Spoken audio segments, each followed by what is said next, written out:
Welcome to Work Inspired. This podcast is produced by BOS, one of the largest commercial furniture dealerships in North America. Before I introduce today's incredible guest, I want to give you a quick breakdown of our industry. In contract furniture, there are 4 or 5 major manufacturers globally. In the United States, those majors align with dealers to bring their products to market. Haworth is one of those major manufacturers, and for over 70 years, Haworth has partnered with BOS to serve clients and create thousands of workspaces. We are both founded in 1948, and BOS is proud to not only be Haworth's first dealer partner, but also consistently one of their top dealer partners globally. On today's episode, you're going to meet the main man himself, Matthew Haworth, chairman of Haworth, Inc. If you're looking for an incredibly insightful and knowledgeable perspective on returning to the workplace and the future of work, you've come to the right place. Let's get this episode started.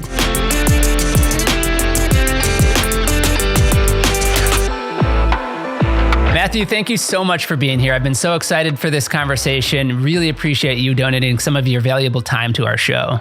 George, you're welcome, and thank you for the opportunity. I always love engaging with the marketplace, with the folks at BOS, with you, your dad. It's fun.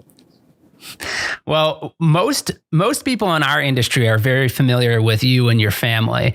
But for those who are listening who maybe not as familiar or don't have the background on you personally in your story, I was hoping we could start with you just giving a little bit of a background, your career, your professional story, how you got to where you're at now and what you're currently doing with Haworth. Yeah, I'd love to share that. I grew up in the business before the age of 10, playing in a factory about a mile from our current headquarters. And it had a car battery powered scooter that went about 5 miles per hour, had a horn. And when you're not yet 10, that's a pretty cool little toy. And so when Dad would go in on the weekends, I said, please take me. And he did. And that's how I got to know our employees in the factory. And they always treated me well. Before the age of 10, Grandpa gave me my first office that I really thought I was working at Haworth. I found out later, back then we had a lot of periodicals, magazines, books, and it was a very small 10 by 10 library made with carpet wall, then one of our 2 products back in the 70s. I then began to learn what we did throughout high school. I started on this campus, this site, on the other side of the wall that abuts our offices at the global headquarters, making work surfaces with a reverberating air hammer, a vacuum sealed spindle table, foot control that you could rotate larger work surfaces to manage it a little bit better. I did that for several summers through just different production sites. Because of the criticality of distribution in the dealer network, and the role that you play being so important to bring value to our customers, I went down and post-university getting a business degree. I went to Seattle where Boeing was our biggest customer, and I did receiving into the warehouse or on job sites, installation, takeoffs before really a lot of computer-aided design support. So we did a lot of component counts with highlighters and things like that to make sure our work was accurate. I shadowed salespeople, did accounts payable. I did that same rotation in Washington, D.C., where different federal agencies were our customers. Then I went and sold directly for 4 years in Atlanta and learned a lot about the different influences are in our industry, not just across different influencer types, but within a client themselves, from HR to purchasing. Historically, IT has often gotten involved. And as much fun as all of those roles were, and as much as I learned, they weren't what I went to school for. And so with the birth of our first child, both grandparents are here in the Holland, West Michigan area. We got to come back, and I went into what I love to do, which is to develop products, build teams, and really, in the marketing sense, define more powerfully what we believe in, what we stand for, and how we can communicate that across our touch points more consistently. And after leading our largest business unit for several years to market share gains and growth, being our workstation unit, my dad came to me in 2008 and asked me to prepare to take on more responsibility to be the chairman.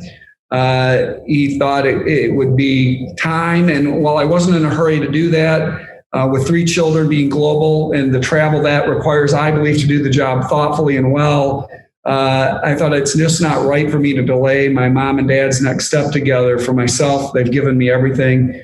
And so I said I would be proud and honored to do that.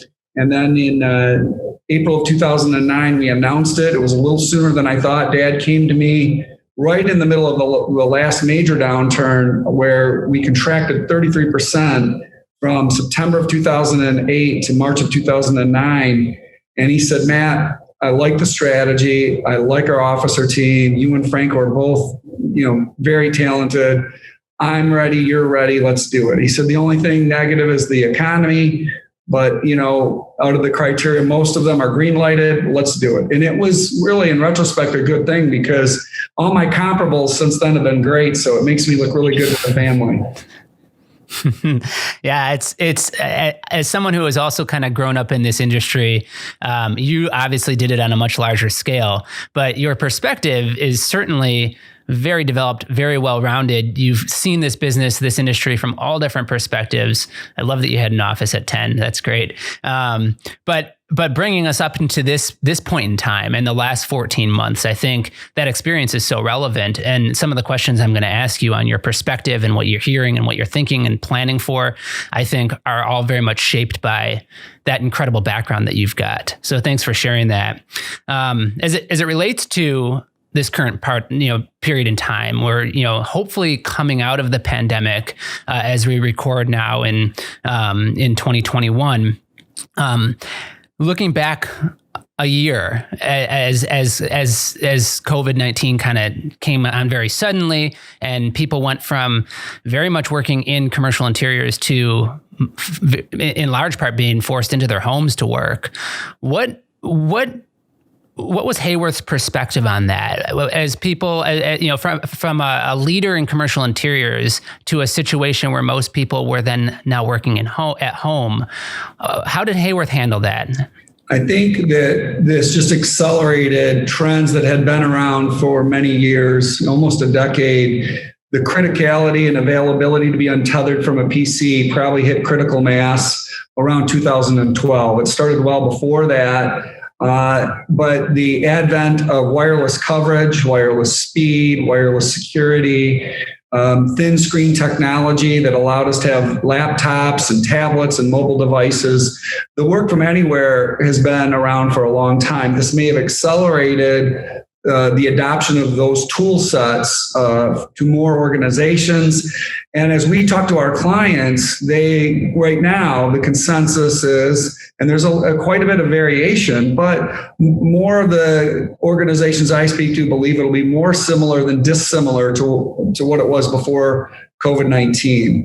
They certainly do acknowledge that there will be a higher percentage offsite at any given time, and that'll be more acceptable. But they do believe that there is great value in conversations that just work better in terms of working together in person, seeing each other, not only for the culture of the organization and for productivity, but also there is some downside to making your home, which has historically been a sanctuary, your work environment. And so there's not just the side for the business about the productivity, but what's the negativity, if any, on having your home now be your exclusive work environment. And so what we see and have seen was the acceleration of what already existed there. You could do your emails while pumping gas or in the future charging your car. But this just accelerated it. And because of that, we had already taken a lot of actions to develop product portfolios that were appropriate for hospitality, for third spaces, for centralized locations in the home. We began to build our muscles and our channels with our dealers to be able to service people at home through programs for global accounts or for the individual worker. And we've just built on that and accelerated those solution sets in both products, but also in channel and delivery to meet this changing world. Mm-hmm. Yeah, when we talk to customers, it seems that there's two conversations happening. One is the short-term return to work, and largely around safety and bringing people back in a safe way. And this is something we've been talking about now, even since the big pandemic started, because clearly not everybody could work from home. And so organizations have been putting in place policies, product solutions that did as well as it could adhere to CDC guidelines and make it a safe place to work.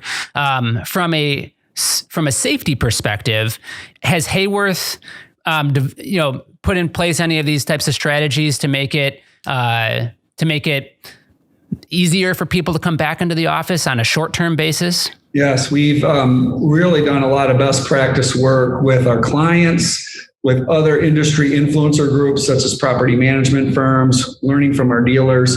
And I believe we have a world-class approach to safety. And that's really borne out in the numbers. If you look at about 8,000 members around the world, both in production that have needed to come in throughout COVID, as well as office and remote sales locations, our COVID positivity percentage out of our population in any given community is much lower than the communities we're a part of. And what that says to me is with good protocols and with an employee or a member group that are passionate about honoring those protocols, work is one of the safest places you can be. It's a more controlled environment. We know what it takes to be safe, and we love to share that with our clients if they have any remaining questions at this point. And so I think actually having a work environment and reason to go to work actually in that makes any individual safer than they would need in their general life, going to the grocery store, et cetera. And the numbers bear it out. Are any of these kind of safety precautions or safety protocols that have been put in place things that you think will stick around, beyond the next few months? Are there any ones that you think are going to be more permanent changes to the workplace? I don't believe so. And to some degree, cultural, I hope not. I mean, one of the simplest that I actually have enjoyed is, will the handshake come back as an example? And whether it's a handshake or in other countries and other cultures, it's a different symbolism of welcome, of respect. I hope we go back to those because I think they serve historically a good relationship building purpose. And I just hope over time with the vaccine that we go back to more similar than dissimilar. I don't know if the handshake will be part of that, as I've heard a lot of people talk about, but I don't believe there's any reason long term, once we get beyond this, that we need to keep some of these restrictions in place. Yeah, I agree. Let's talk about long-term, because I talked about two conversations that we're hearing, and one is that safety aspect, which we all hope is a short-term conversation and short-term changes to get us through the end of the pandemic. But post-pandemic, what are some of the longer-term impacts? You talked about the work from anywhere, and I want to dive a little deeper into that in a little bit here. But as it relates to the workspace, specifically, what are some of the things that you think will be more permanent changes as it relates to the future of the workplace? Well, as we shared earlier in your questions, what we're hearing is that there is the current belief by our customer base that there's great value in coming together in person. The inverse of that is that individual work is more confirmed to be able to be done remotely. So the greater reason to come in is for collaborative work, and that had started already. So I do think you're going to see a greater importance placed on collaboration, and really Haworth and BOS's unique ability to understand collaboration for what purpose. That's a very broad term, but there are very unique reasons and typologies needed to support different collaborative modes. So are we really here to think and strategize and plan? That requires certain kinds of spaces. Is this a group that needs to deliver a project in a war room, for lack of a better term, and a project delivery collaborative space is very different. Is it really more traditional exchange of information, a classroom, a conference room to communicate formal information, or is it really social to build relationship? And so each of those spaces, you need to understand how many of them you need, what types you need, and then how do I deliver on those? And so we have deep knowledge around it. And I think that'll be more important, as it already was becoming prior to this. So I think really a greater mix of collaborative spaces relative to individual work, and really the requirement to make sure they're really a useful tool and that they do the job they're intended to do, so that the space really helps people be as effective as they can be. One of the things that Haworth does incredibly well is help companies identify their culture type and then create a working environment that fits and optimizes for that culture type. Do you see, based off of the culture types that Haworth has identified, does the culture of an organization have an impact on what their return to workplace or their post-pandemic workplace might look like? Yes, I believe culture types are a great foundation in understanding where the culture is, helping inform the decision makers around real estate and space, and then not just what they are and diagnosing it, but where do they want to be, and making sure that comes from the employees versus an assumption by the management. You'll be surprised how often the leadership team thinks they are or are moving towards a certain culture, but the employees don't feel they're very far on that journey, and they have a long way to go beyond space. It can include behaviors and policy changes, as an example. If you want to be a little bit more creative and developmental in reinvention and move away from hierarchy, but you have policies that everybody still has to have their electronic tools approved by the CEO, that's in direct conflict with that journey. So you need space to be able to underpin that, but also policy and behavior. And so I do think that cultures is a great place to start to move an organization forward to deliver on their strategy. We've talked a lot about COVID and the crisis and what will things be in the future. Really, one other thing that this gives me great confidence is our organic workspace approach to listen to each client, each project uniquely. Where do they want commonality for employee experience, brand, customer touch points? But where does each project or subspace need to be different? And that's really that promise to deliver that great efficient real estate with an effective workspace. That has really been validated through this COVID. It's really this COVID test, if you will, on stress testing Haworth, our dealers and our clients, has really reconfirmed for me that our strategy, our values, our approach to a space with organic workspace is really spot on and robust. And it was really bringing value prior, but it continued to do so through that. So I think that's another great outcome for our clients and for our dealers in Haworth through this, is it validates a lot of our pillars and philosophies of approach to bring value to the market. One of the things you talked about was the how COVID has accelerated some of the change that was coming and that had been developing over the course of the last number of years, but it just really sped it up in the course of the last 12 months. And something Haworth is known for is its global perspective. You guys have, manufacturing capabilities and members throughout the world. And that's one of the ways that Haworth is unique is in the products that you develop and bring to market. Have you seen, when talking to different regions, different countries, different teams around the world, is there an opportunity now, because we've advanced our capabilities with technology, we're a lot more comfortable connecting to people through a digital space? Do you think that we're going to be in a situation post-pandemic where we feel a little bit more connected globally, and we can really leverage some of those learnings and some of that knowledge from around the world? I do think that there's a lot of silver linings in this. And, we felt we did a good job communicating with our stakeholders, particularly our employees around the world. I traveled a lot prior to COVID to have that in-person meeting, and I think that'll still be part of my return to work approach. But we also began to reach out digitally, as you're doing here, George, with this podcast that you've been doing for quite some time.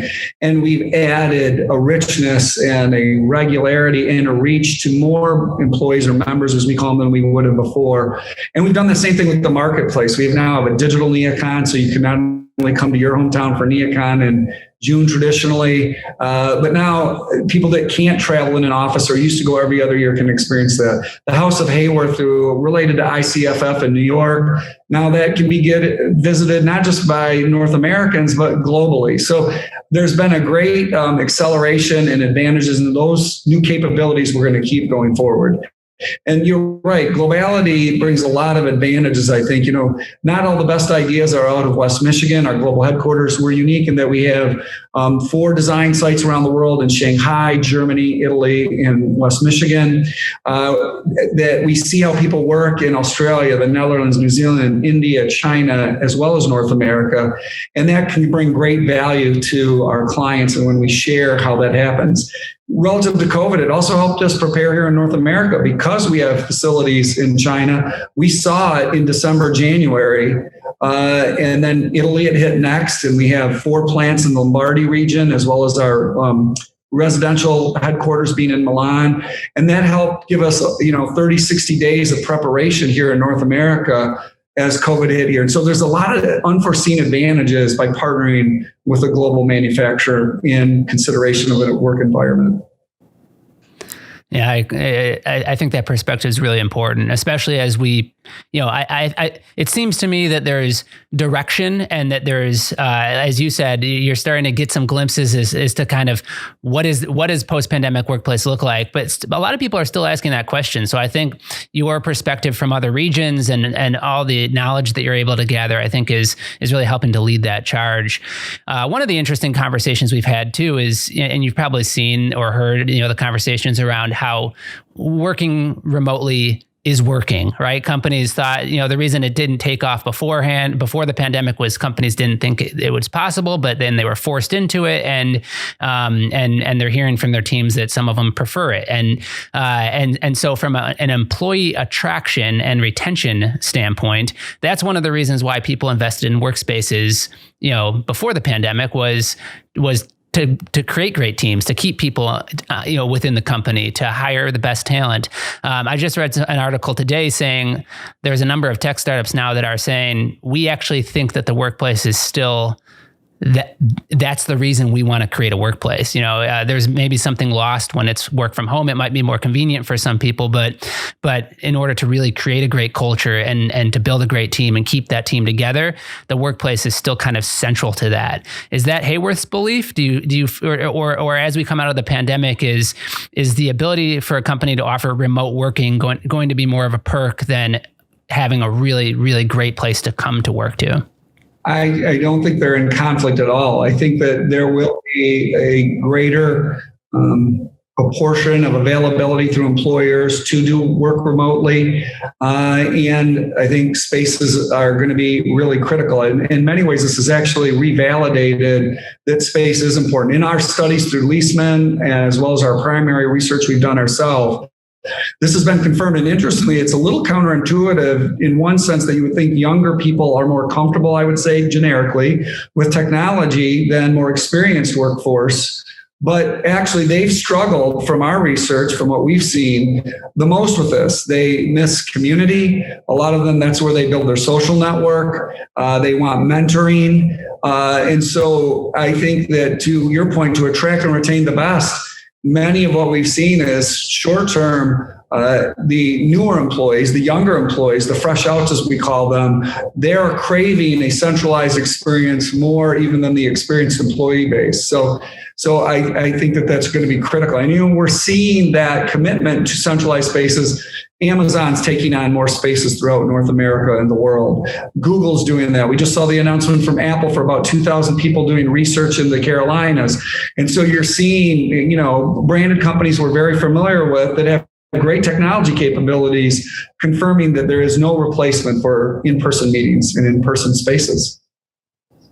I think you're absolutely right. It's not one or the other. The more conversations we have, the more we're hearing it's going to be a mix. It's going to be a balance of both. It's going to be flexibility as it relates to that. And you mentioned the work from anywhere campaign that Haworth has rolled out.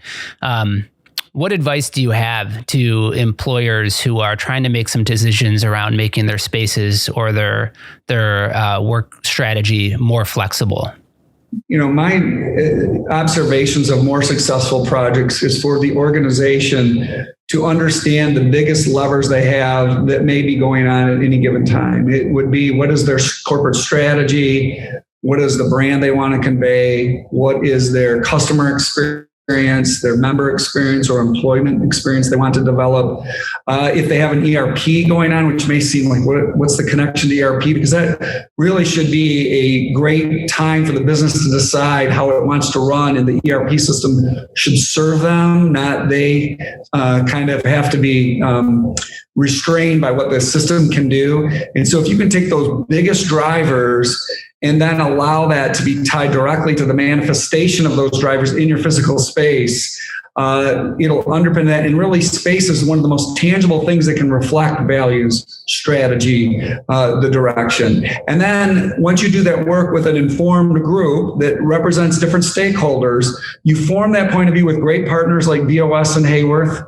the architectural community, the interior design community, and then you solve for applications, floor plates, campuses, buildings that deliver on that. And if you want to involve and change manage your employee base or your stakeholder base, you only offer them solution sets that deliver on really supporting those strategies, those values, and those experiences you wanted. And then you change manage them and give them the logic why you're doing what you're doing. And you can even let them begin to have influence on some component, but making sure that all of those choices they have to impact it, all make sure that they support applications that really deliver that value that has been predefined. And when I see that happen, those spaces tend to be working for all stakeholders at a very high level for years to come.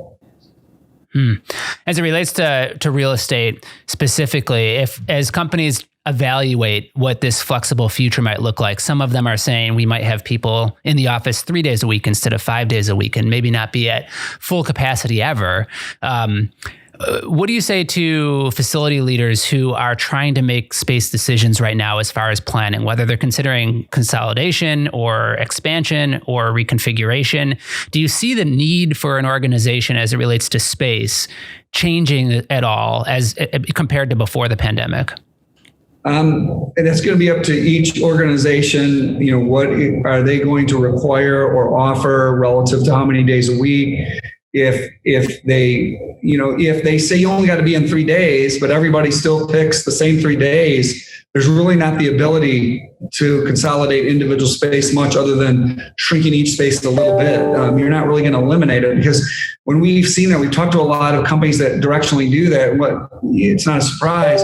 People tend to want to come in generally Tuesday, Wednesday, Thursday. They don't come in Monday and Friday. And if you're not going to have a way to manage that, then you're going to still have on Tuesday, Wednesday, Thursday, you're going to be near 100% capacity or at peak capacity, let's call it. And so you really don't get much of an opportunity to reduce the overall space because your peak time really hasn't changed the number of people available. So you have to think about those policies. Do you have a way to flatten the density and the population influx at any given time during the week? And that'll inform you to what's available for the space. Well, I certainly appreciate all this perspective. It sounds like you're optimistic about where the commercial interiors industry is heading after a very tumultuous, 14 months. But I think as I've heard on other, with other interviews with other guests, it seems like there are going to be some opportunities for growth. You call it silver linings. I think that we're in a period where some great change could be ushered in because of what we've just gone through. So thank you for sharing your perspective, Matthew. If you don't mind, I'd love to finish by just asking you a couple personal questions as it relates to your professional life and experience. Mm-hmm. The first being, is there a certain resource that's been extremely valuable to you throughout your career that you could recommend to others? There's a lot of resources, but one is, I think, a self-developed organizational resource that is invaluable to me, and that is to really understand your belief system that you share with your stakeholders, particularly your employees. So in 1976, we were ready to experience a lot of growth after being in business 28 years, and we had not written down our value system or the principles with which we operate because we had felt that the employees and the leadership team, my father, my grandfather, had such daily interaction that we conveyed the values that way. But once you began to explode in growth, have a greater population, later becoming globally, we couldn't count on that and probably never should have. And so we met in the mid 70s under the leadership of my father with our employees, and we developed what we first called the Haworth Creed. And we wrote down what we believed in and how we would treat the stakeholders in good times and in bad times. We set very high expectations for each other, which I think is healthy. We've evolved that. The value system has stayed the same, but we've tried to simplify it so people can more easily get their arms around it. We've edited it for words that have lost their meaning, become overused, new words that are synonyms, but really connect better with the new generation. And we have learned some things that we've embedded into that as we've evolved, but they're really largely the same. So I think values as a foundation are the most important resource an organization and a leader can have as a rudder to steer you through the good times and the storms of what you're going to go through in life. Yeah, I mean, as a 72-year-old company that's family based, and that's one of your three core pillars is that family foundation. I think Haworth has done a really great job of keeping that ingrained within the culture, even as you've scaled up and become much larger and gone global. So congratulations on your success with that. As it relates to leadership, you work with many different leaders within your own company and within many companies around the world. What are some of the characteristics that you've seen that effective leaders share? Values and integrity first, and then really someone that sees possibilities in all types of situations, because that brings hope and energy. So you want, people that see what can be done and dream big and set high bars, decisiveness, intelligence, good emotional quotient, and really attitude. Those are some of the things that I look for in a leader. I know you're passionate about education, and you guys do a great job of that within your organization. As it relates to a mentor-mentoree type of a relationship, if you were retiring today, what's one piece of advice or a morsel of wisdom that you'd leave behind to those who would be stepping into your shoes? It really ties with the previous question, and that is know what you believe in as an individual. And as part of your selection process where you're going to put your life's energy and time, make sure that the organization has a belief system, a value system that is really compatible with yours. It won't eliminate all the tension because first, an organization isn't perfect.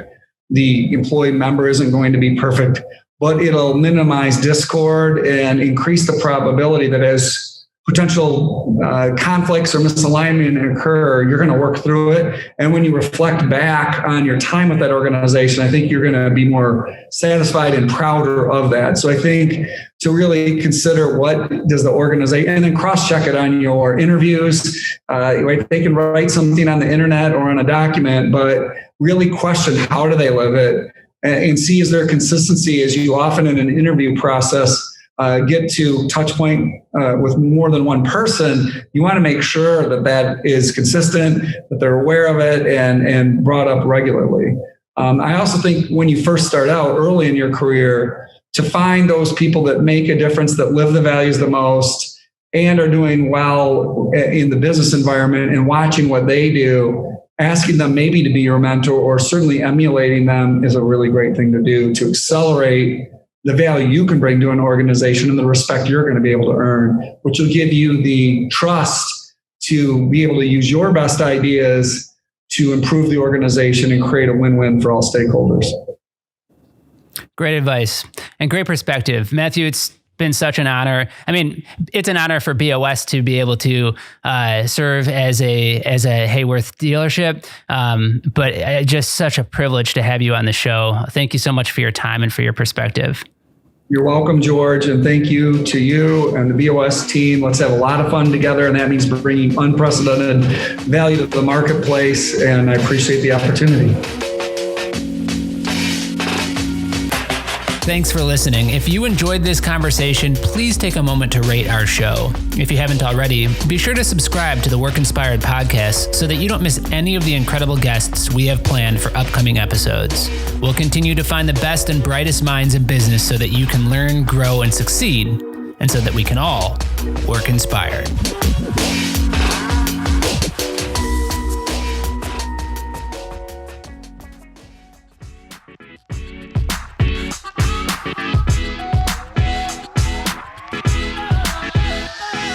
Work Inspired is brought to you by BOS, a leader in commercial working environments and a Haworth best-in-class dealership. Experience our 360 approach and discover the team, tools, and techniques required to navigate the complexity of your next workspace at BOS.com. If you have ideas, feedback, or would like to be featured on our show, please email podcast@BOS.com. Thank you for listening. This has been a Workspace digital production. If you're interested in launching a podcast at your organization, please email info@workspace.digital for a free consultation.